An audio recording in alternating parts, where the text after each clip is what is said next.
Blackroots Science is designed to guide us from untruth to truth, from darkness into light, from ignorance into enlightenment. Now, you've probably read the summary and are wondering what the source of all this information is. Fundamentally, it's in the fine print. Blackroots, it's from black people. But where better than the horse's mouth is accurate account found. In bold are the questions seekers of that time posed to the author. His questions are in ordinary text. Now, those are instructions for the readers.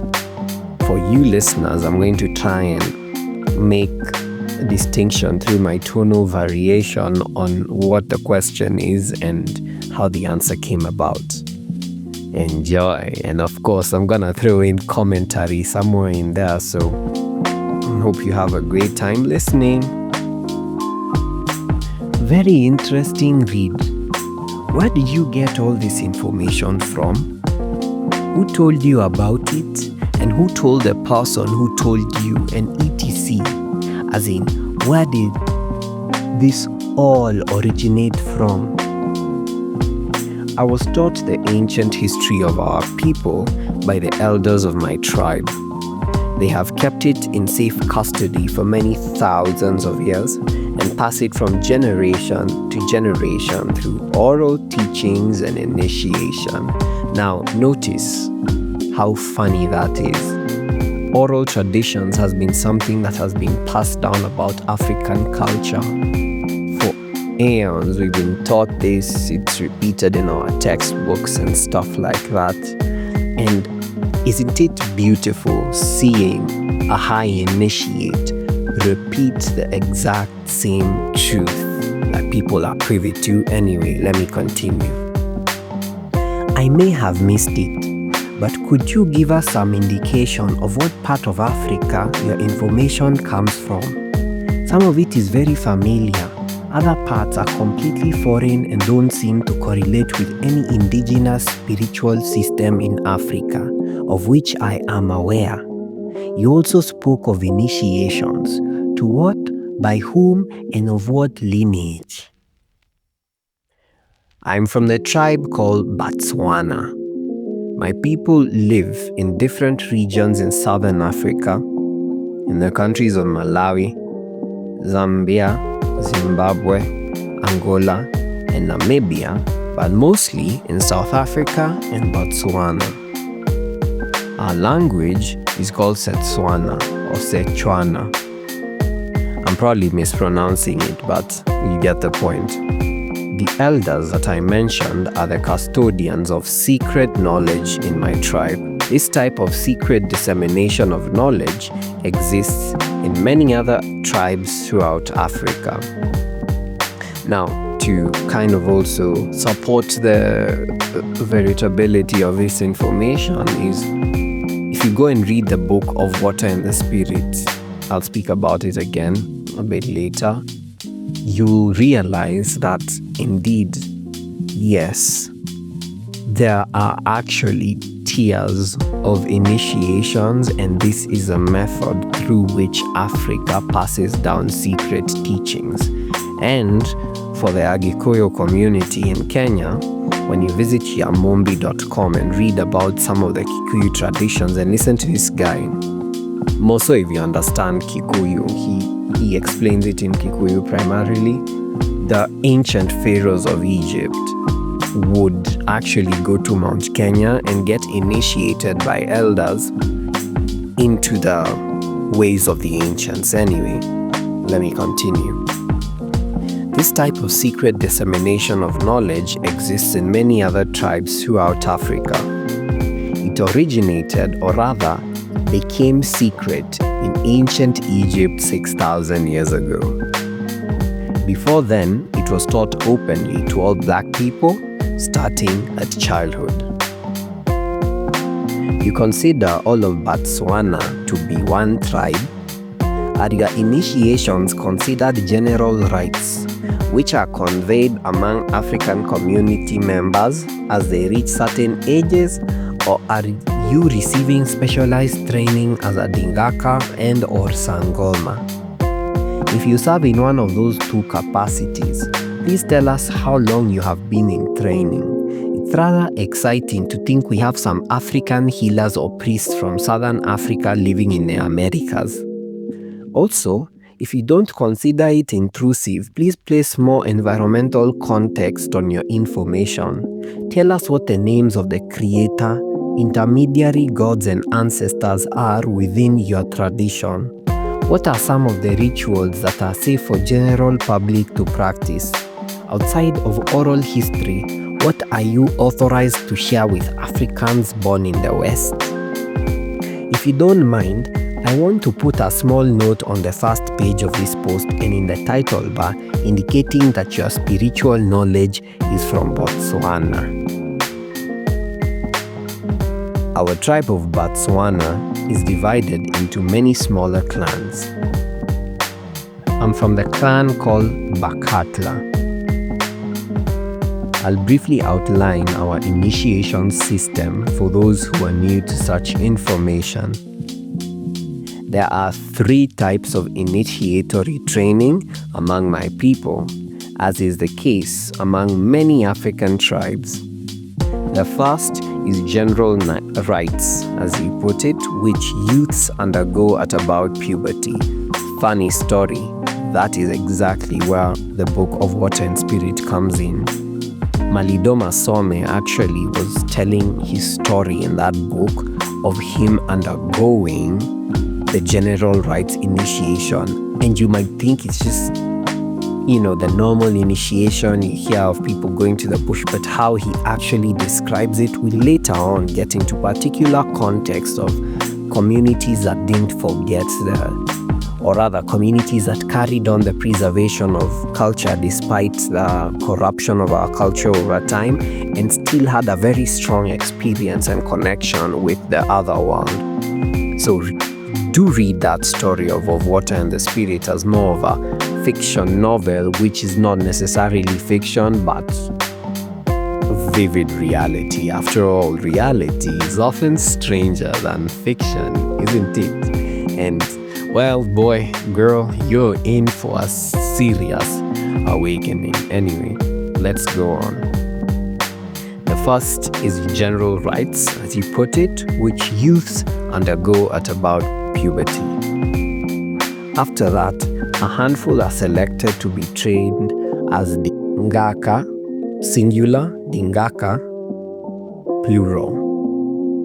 The term Sangoma belongs to the Zulu tribe and is not used among us, but it means the same thing, as you probably know. A second group, much smaller, is then selected at a later stage to be trained as griots. I am a griot, a tribal historian, and not a ngaka. There are 2 types of griots.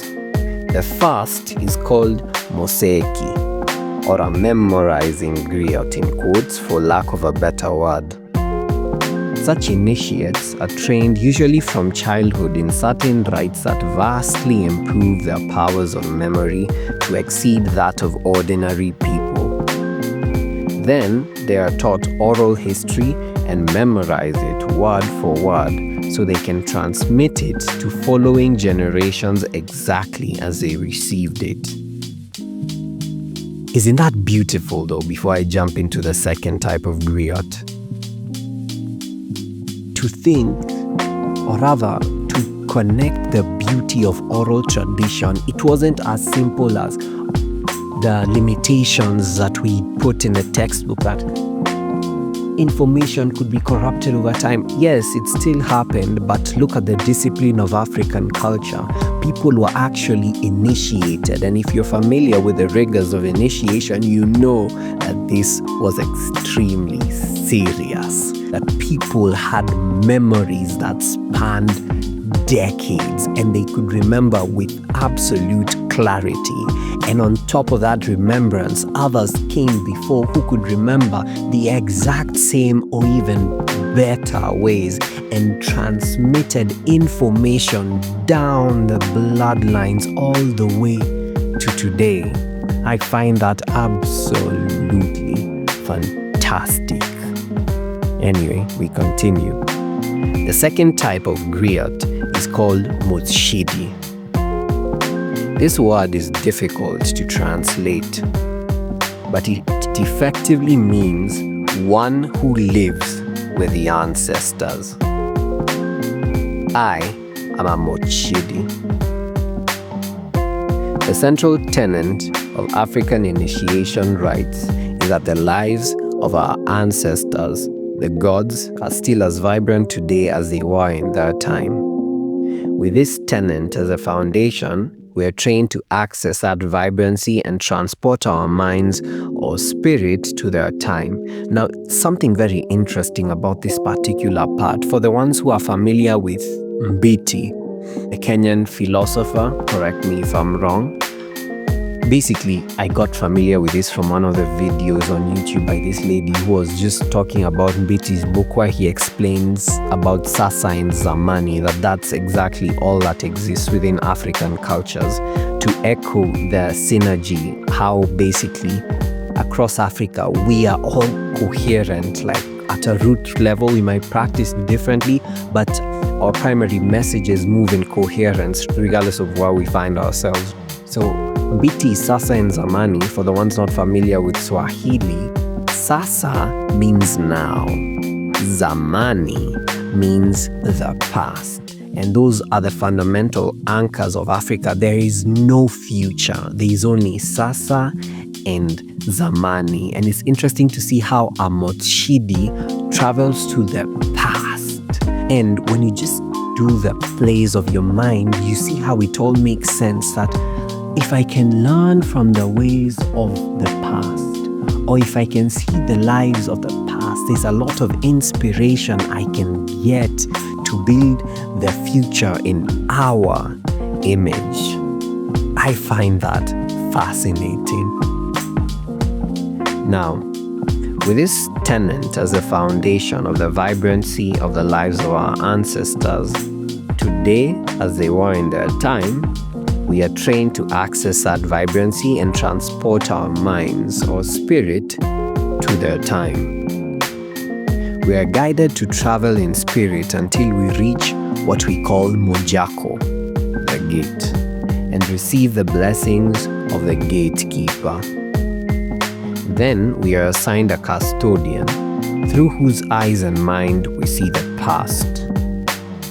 We are thus enabled to research and investigate the lives of our ancestors as if they were living right now.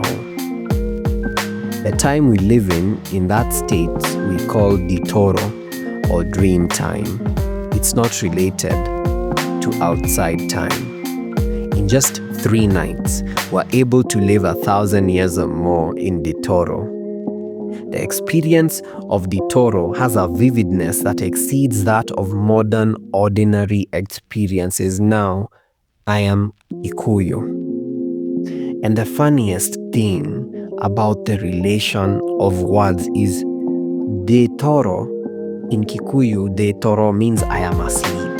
Ditoro, I don't know how they say it in Batswana, but as defined, it's Dreamtime. It's literally the same meaning. And the mention of in just 3 nights we're able to live 1,000 years. For the ones that can recall, I spoke about Yamombi, or the elders in Kikuyu speak about, just go to the website if you want to find out more information about this, yamombi.com. The elders of the Agikuyu talk about the past. The pharaohs of Egypt would come to Mount Kenya and they would undergo initiation rites where they would ingest certain herbs. I'm not aware of the entirety of the process, but they would fall in a druid sleep for 3 nights and have an experience of thousands of years. That is literally parallel information that is cohesive. Anyway, the experience of Ditoro has a vividness that far exceeds that of modern ordinary experiences. I was taught that our ancestors lived in that type of vivid consciousness as a normal everyday experience prior to 6,000 years ago. Our present minds have been severely slowed down, so to speak, due to the deterioration of our bodies, which are inferior to what our ancestors had then. And you can tell about this deterioration and slowing down of our present minds by how anchored to the material world we're in, and how, notice in some of your minds, the conception of the mystical nature of existence is so hard to grip because you're so used to the constant clamoring of the material reality that is centered around money.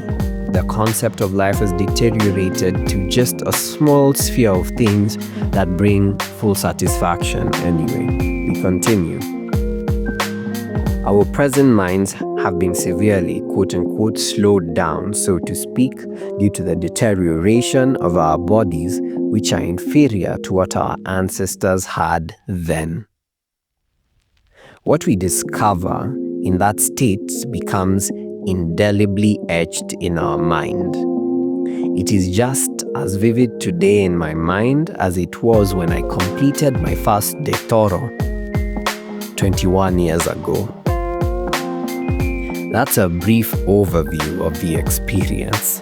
The rites that are usually actually used to open it up for us, as well as the names of the guardians, custodians, and gods we meet, are sacred.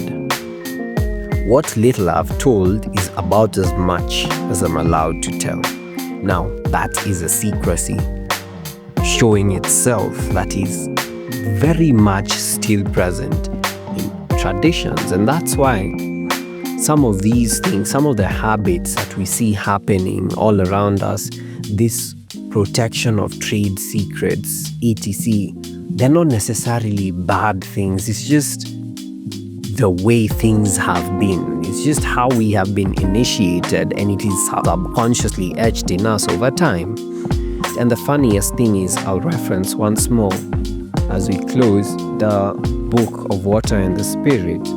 In there, it talks about this word that is most closely translated to the supernatural, and the direct translation, as close as possible as can be, is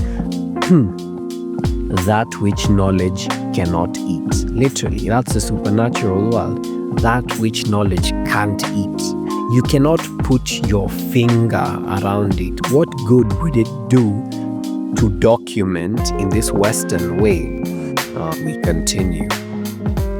What little I've told you is about as much as I'm allowed to tell. The secrecy in which we are initiated today is only a temporary phenomenon. It started 6,000 years ago to keep certain knowledge from the present rulers of the world.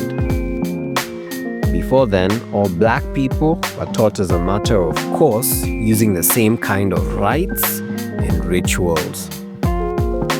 We have reached a point in this 6,000-year cycle when the empire of the white man is about to crumble. The secret initiations are about to be re-established as a common teaching method. That's the reason why I've prepared and posted these teachings. Blackroots Science is designed to guide us from untruth to truth, from darkness into light, from ignorance to enlightenment. I hope you had a fascinating time listening in. I'll catch you next time.